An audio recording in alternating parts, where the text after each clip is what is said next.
November 9ஆம் தேதி தொடங்கி எகிப்து, சவுதி அரேபியா, பெரு மற்றும் பிரேசில் ஆகிய 4 நாடுகளுக்கும் தாம் மேற்கொண்ட அலுவல் பயணங்களுக்கு தனியார் நிறுவனத்தின் நிதியை பயன்படுத்தவில்லை என்பதை பிரதமர் டத்தோஸ்ரீ அன்வார் இப்ராஹிம் மீண்டும் வலியுறுத்தினார்.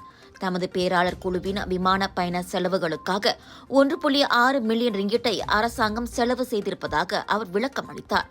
நான் தனியார் நிறுவனங்களின் நிதியை பயன்படுத்துவது கிடையாது. 4 நாடுகளுக்கும் தாம் மேற்கொண்ட வருகைக்காக அரசாங்கம் மலேசிய ஏர்லைன்ஸ் விமானத்தை பயன்படுத்தியது.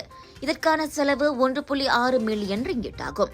இது முழுக்க அரசாங்க பணமாகும் என அன்வார் கூறினார். இதர இருக்கைகள் தனியார் நிறுவனங்களுக்கு ஒதுக்கப்பட்டது.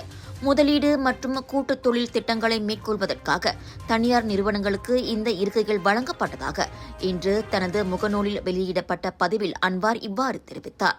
இதற்காக தனியார் நிறுவனம் ஒவ்வொன்றும் 4.5 மில்லியன் ரிங்கிட் வழங்கியதாகவும் அவர் கூறினார். அதேவேளையில் அரசு ஆடம்பர ஜெட் விமானத்தை பயன்படுத்தி இருந்தால் இந்த 4 நாட்டிற்கும் 2.5 மில்லியன் ரிங்கிட் செலவாகியிருக்கும்.